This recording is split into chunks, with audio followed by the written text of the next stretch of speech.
So yeah, well, I'm David Ashford-Jones. Hi David, how are you? Yeah, I'm very good, Emma. Nice to speak to you again. Nice to speak to you. I feel like I haven't seen you for ages. Frighteningly, it has been quite a long time, but I think you've been very busy. And so every You have time I as look, you've well. got a new project and you're pushing the boundaries on something. You can talk. You're always up to something. You're doing some great things by the sounds of it. I was talking to Gaynor earlier, and she was saying how excited she is about your work. Yeah, so I say we've got masses going on. The danger is, Emma, that kind of classic Parkinson's thing. You know, you go after everything, and we maybe need to Yeah, just kind of pull our horns back and focus on two or three things. yeah, But yeah, as I say, if half of what we've got going on happens, it's going to be fantastic. it's true. It's very true. Would you mind telling me a little bit about your diagnosis, if that's all right, David? Yeah, I suppose in a way, Emma, my diagnosis is reasonably atypical compared to a lot of people because my dad had it, so I knew there was something going on. I had a pretty good idea what it was about. And to be honest, my hand froze when I was whipping pancake batter in 2007. But again, being a typical man, I just ignored it till about 2009. And then I literally couldn't ignore the fact that I was getting a stiff back. The classic right arm wasn't swinging when I was walking. Everything was kind of looking towards Parkinson's, and it was time to get a diagnosis. So I literally went along to my GP, and we agreed it was Parkinson's. And then, just as an aside, my GP decided to reassure me and said, "Oh, I'll book you a CT scan just to make sure it's not a brain tumour." Oh, nice. So he looked at me and said, "I'm trying to reassure you," and I said, "Well, yeah." So classically, it was like, "Well, no, you haven't at all." God. Even though thinking I might have a brain tumour, it hadn't even entered in my head. Oh, nice. Excellent. So, when you started experiencing those problems, and you ignored them a little bit, were your kind of Yeah. senses spiking off, saying this is kind of similar to my dad, or was it? Did you have that kind of fear early on, Well, or? that's the funny thing. There was no similarity to my dad, but yet I knew what it was somehow. Yeah, So I can't say that there's any symptoms we have in common. You know, it's as is a classic with Parkinson's. Fundamentally, you know, it's a different disease, yeah, but I kind of knew what it was, and as I say, I still remember running down the canal saying, "I'm going to do something to kind of make the most of a bad situation." I find it kind of interesting the fact that actually across like generations it would be a different kind of Parkinson's. You'd sort of assume that that you might have a similar Parkinson's to your dad. I know that sounds. Yeah, to be honest, Emma, you would have thought so. And to be honest, I've had the genetics tested, and I don't have any of the genes. So you know, you then figure, well, actually, it must be probably environmental. So that would maybe lead you to think that it's more likely to be a similar thing because we possibly got exposed to the same thing at the same time. But Bizarre. you know, they, So bizarre. It's such a bizarre condition. well, it is. It's kind of one of those things, isn't it? You know, when you look and think it's 200 years or plus since it was first kind of described, Mm. you still don't know what the bloody hell's going I on. know. It's just a mess of symptoms, isn't it? That people just go, oh, I'm not really sure what else it is, so it's probably Parkinson's, and then eventually it comes right that it is Parkinson's, and I think, Yeah. And to be honest, I think what makes me smile is I can't believe that people have thought it was a movement disorder solely for so long. yeah, Because then, when you look at the pharmacology of dopamine, it's kind of it's in every bloody bit of you. yeah, Yeah, no wonder the pain and dystonia and mood swings and the whole nine yeah. yards because dopamine's absolutely bloody everywhere. Why would you think it's a movement disorder only? I think the fact that we even function at all is a miracle some days when you think what dopamine is involved in. And sometimes I know it's very So hard, we almost don't function, but it kind of it's a bit of a miracle that we even manage to get up in the morning and do stuff and get through the day. yeah, well, I agree. The question I kind of often ask people is, where does your fight come from? Yeah, Because I think some people don't fight. You know, clearly you do, but it's interesting just to say where does that fight come from? Because I can't help thinking that people I see doing better have that natural fight.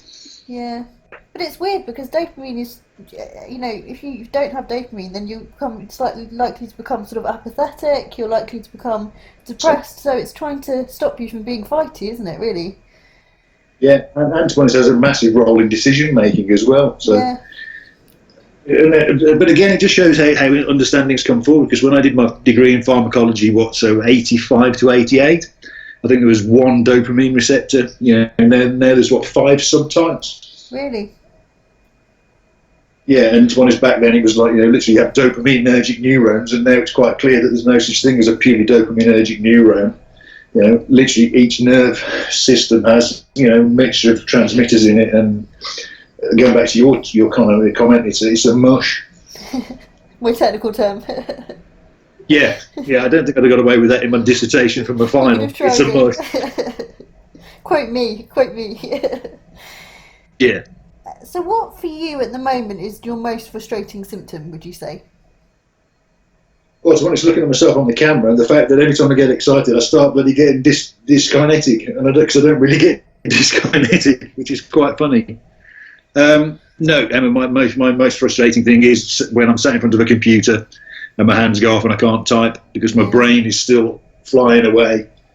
And I don't know if you had a similar experience when I presume you were first trying to draw, and you can it's just the fact that you've got stuff in you that you want to get out and you just can't get it out. Just willing it onto the paper. I mean, dictate is all right, but it's not the same, is it? It doesn't really, and it never understands me. No, so that's the most frustrating thing. And then I think particularly when you can see ideas coming in from 2 or 3 places and you want to kind of pull it into one diagram, and you can see the diagram and you can see what you want to say, and it's like, I can't do it. I'm listening. My fingers are like this. It's literally like being a crab, and crabs, as I said before, don't really type very well. That is a really great image. Yeah, so it's exactly like that, and it's like I can't do it. Bashing away. Yeah, I do that regularly. I basically force myself to type what I can type, and like if I'm trying to enter passwords and stuff, oh my god, it drives me bonkers. Absolutely. It takes me like an hour to get into my computer sometimes.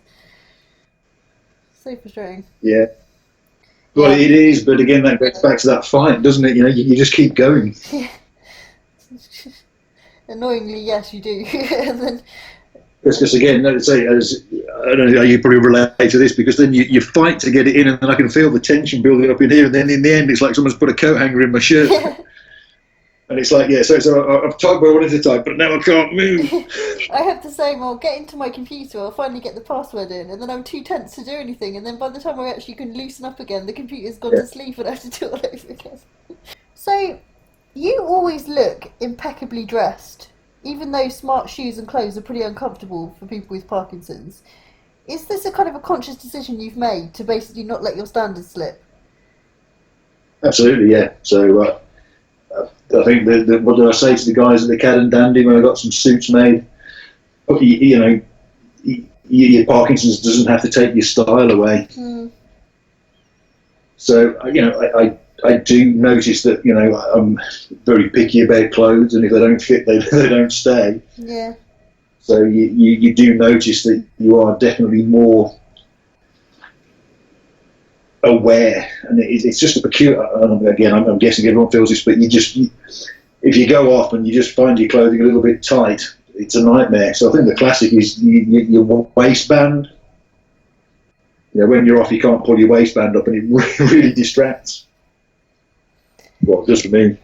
I think it's one of those things that I look like a mess today because it's a weekend and I'm not really bothered, but during the week I try and kind of look as respectable as I can, because I think there's something about it is kind of maintaining those standards for yourself more than for anyone else. It's kind of feeling that you don't look scrappy, that your medication's not all like hanging out. You're not sort of you're looking after yourself and you look presentable and respectable, because I think also then for the public it's an easier face of Parkinson's to you don't look like someone who's going to cause trouble, you don't look like a drunk, you don't look, it makes it easier.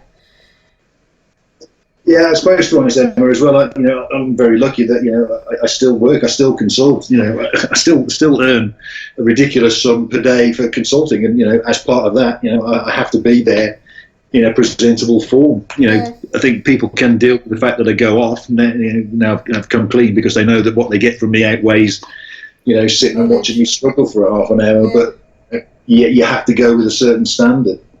But it's something the fact that I've even written a question about it is something that I've noticed about you, and it is a memorable feature of you that you are always kind of very well turned out and smart. So it's a nice thing for people to remember, I think. Yeah, but I think for me, say Emma, it's exactly what you say. It's about your own standards. It's as Yeah, much for me. It's about. It's actually almost like putting on the armour that makes yeah, me able to go out and actually just go and getting the suit. To be honest, putting a suit on is easier than trying to do anything else because you know it matches. You know you're not going to look yeah, like a dog's dinner. yeah, Suit, white shirt, black shoes, you can't go wrong. So that's easy. But there's something about putting it on, and it actually helps you get into the mindset to yeah, go out and face the world and be ready. So it's as much for me as anyone else, to be honest, Emma. yeah. I have a kind of a uniform of almost like, jacket, shirt, trousers, and shoes when I'm Yeah, doing anything smart or I'm talking at anything. And that for me is similar. It's kind of that kind of putting it on process is like, right, come on, let's do this properly now, sort of thing. And yeah. it's definitely a very So psychological thing. I remember doing this. Because I actually coach people on speaking and stuff, and there's something about being smarter than your audience. Just put in a mindset for being in control. So smarter could probably be any definition. I suppose for Geekville, whatever it could be, a nicer T-shirt, or Yeah, a scrupulous T-shirt. It's whatever qualifies as better dressed for that audience. But it just gives you that absolute certainty that you're in the right place. I always wear sequins when I do talks, and so I'm always overdressed. But it's become my thing, and actually it makes me Absolutely. kind of gives me like a something that makes me a bit different, I guess. Yeah, so and then that's absolutely perfect. And then for me, that's then an anchor. That's a little bit of NLP because when you're putting your sequins on, you're getting ready to present, don't Yeah, you? yeah, exactly that. So you're anchoring yourself back into that physiology. Yeah, So definitely. I've got, I've got a couple of NLP anchors myself that lodge me back. That so that I know that it doesn't matter how painful the dystonia gets. That I will come through. Mm. And then another one that kind of reminds me that people 200, 300 years ago, you sailed around the world with a bloody with nothing, pretty much on a couple of planks of oak. So we can do pretty much anything. That's true. It's very true. You're a damn sight tougher than you realise.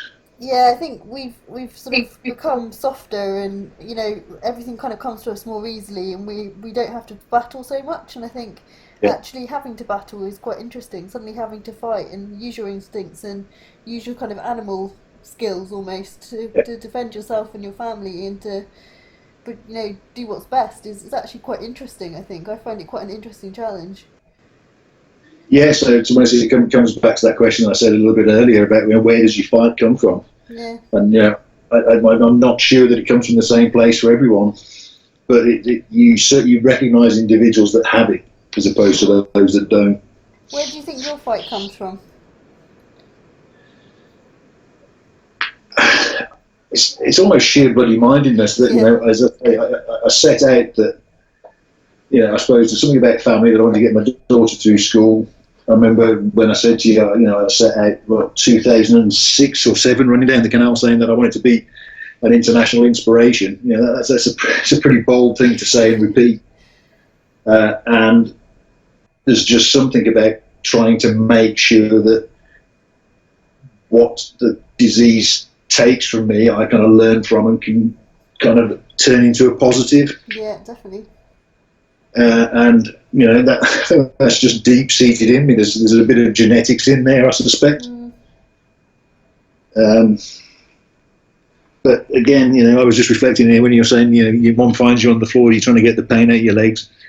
I remember similar situations. I was in Oslo with Ken. When I'm doubled up on the floor, unable to move. Yeah, I could talk through a whole business plan. And it's like, yeah, where the bloody hell does that come from? So why would you put yourself through that? Why would you put yourself in that situation where it looked like Ken was probably going to have to carry me into the meeting, but you kind of come through. yeah, definitely. So, can And you I think tell that me a little bit about Wellham Phoenix, please, if that's all right? I'm quite excited about it. yeah. So Wellham Phoenix at the moment is a vision.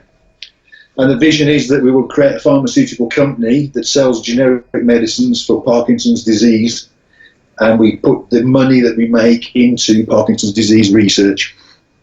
Which just makes so much So, sense, doesn't it, really? yeah, so basically what it does is it will free up the money that just goes straight into the generic companies, straight into research. And the fact that we actually know the researchers means we can pick the quality research. We can do it in the States very effectively because you can communicate direct to the patients in the States. So we can actually build the awareness in the US. It's slightly different in Europe. But fundamentally, that's the promise, Emma, is that if we can get it going, we could trial a significant number of repurposed drugs. Yeah. So I think this is where it's fascinating when people have Parkinson's, but they're also people that have life skills from jobs and from, they're not just people with Parkinson's. You are taking your career and applying it with your knowledge of Parkinson's, and it makes you have kind of superhuman powers in the field of, knowledge in that sense. I think it's really important. Well, if you like, I think you're absolutely right. So I think what it came back to was, I think probably about 4 or 5 years ago, I was walking with my wife. We started walking uphill, and I was starting to go off, so I was starting to drag my right foot. And obviously that frustrates me. And then just from nowhere, Nikki came and said, "Well, you're meant to have this." And it's kind of like, "What do you mean?" And so the response was, fundamentally, you've got a degree in physiology and pharmacology, so you can talk to the professors. You've got an MBA, so you can do the business. You know hundreds of people in the industry. You've got the condition. Your dad's got the condition. You have a moral authority, or that no one else has, and a moral duty to do something. So that's possibly where the fight comes from. And I think people need to recognise that your skills don't go away. No way. I think the biggest challenge I see with people with Parkinson's is having the drive. I think the executive function seems to cut down, and people lose that focus and drive. I'm guessing you see it as well, where you think, "Oh, this person's got a great story, they'll do something," and then they just physically can't seem to deliver. Yeah.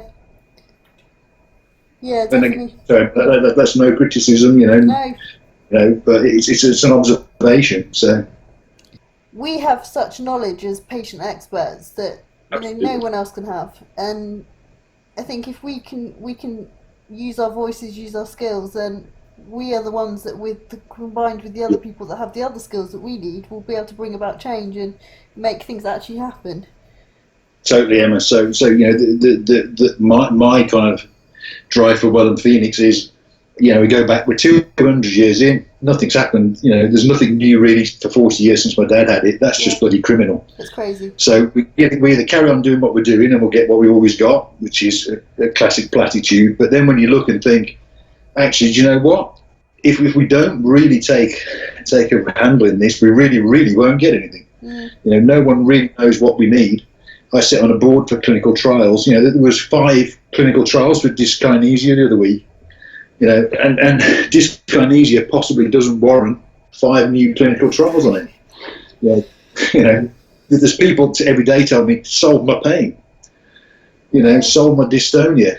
Don't give me another bloody dyskinesia treatment." Well, also, for some people, that's actually something that makes them feel free. I know, having spoken to David, he feels better when he's moving. And actually, it doesn't. It annoys him and it frustrates him that he moves, but it feels better than when he's stiff and rigid. I'm going to say it's a classic. I remember reading it 25, 30 years ago at university. It's the akinesia that people hate. And to be honest, when I can't move, that's absolutely what I hate. You saw me walk backwards. Yeah. Because just to be able to move, but the doctors are absolutely inundated in their own minds with people with dyskinesia, and I don't believe that's the case. No. So, final question for you. Yeah. What piece of advice would you give to someone who's newly diagnosed? Or what pieces of advice would you give to someone that's newly diagnosed? Yeah. So I would say, firstly, remember you're not alone. Yeah. Do try and reach out to a support network because it will help. Secondly, do realise that it's your disease and own it, because frankly, it won't be the same as anyone else's. Yeah. It helps to talk and helps to share, and you'll get some ideas, but it is your disease. Yeah. And then I would also say, take ownership of your relationship with your physician. Yeah. Take video of yourself off, ask the questions, and if you're not happy, change. Take gender. Don't be afraid to agitate and be an activist. for yourself. And what would you say to those people who really struggle with being like that because almost they've got the kind of apathy and things like that? Would it be to kind of find that support in your family that can help you do that, or? To be honest, Emma, that's a really good question, and I think it maybe goes back to some of the stuff we talked about at the start. You know, it's about trying to get the networks and everyone in the same place so that people can find the support. So I think there's a lot of people trying to do things that are on their own, and some of the organisations. And I think if we can bring that together, that would give them a point to go for. So I think you mentioned the kind of the go-to place. Yeah. We need to kind of we almost need to say, well, buy Parkinson's.net, and then every single Parkinson's organisation links into that. Yeah. So it's almost like if in doubt, you just go to Parkinson's.net, and then you can go off to whatever the organisation you want with whatever goals they've got. Yeah. So that's a complete aside and a rant. But yes, I think you've got to try and see if you can get someone in your family to help you, because I think the other thing you've got to realise, I'm sure sorry, I'm going to put words in your mouth, but I'm sure you notice this, it affects everyone. Yeah. It is a family thing, Your mum can't love seeing you in the state you're in. I remember you saying, your dad said he'd take it, but you wouldn't let that happen. So I know you're aware of the fact that it affects everyone. I think when you're newly diagnosed, you tend not to think that. Yeah. And your loved ones go to bed with it and wake up with it just the same as you. And when you're off and you can't get out the door, they're waiting with you. So. Yeah. It's true. It's very true, and I think sometimes it's actually sometimes can be a little bit harder for them because they don't know when it's okay. They assume that it's always bad if they see you bad, and they don't know that you're not always thinking about it. That it's not the thing that you always wake up thinking about, not necessarily in the early days anyway. And I know that my dad and my mum probably had it in their head all the time, whereas I was off doing stuff. And I think it helped that I lived with them for a short period of time, so they could see that actually I was okay, that I was coping. And I think you have to lead a little bit and kind of almost show how you want to be treated and how whether you're okay and what it's like for you, and just communicate that with people. Yeah, and to be honest, Emma, the close of what I'd say about people, it took me an awfully long time to come out and tell people. Probably took me 5 or 6 years to tell my best mate. I had dinner with a friend from university I've known for 35 years, and to be honest, he looked heartbroken when I said I'd had it for 7 years and hadn't been able to tell him. He just really couldn't get his head around the fact that, this deep-seated shame that you get. So my other tip to anyone else is basically just get your head around as quickly as possible. There is no shame in it. If you tell people what they're going to see, they will absolutely support you. Yeah. Since I've come out and said, this is me, this is what you're going to see, the response has been phenomenal. Yeah, so true. So my advice that I didn't take is get your head through that faster than I did, because it would have been better.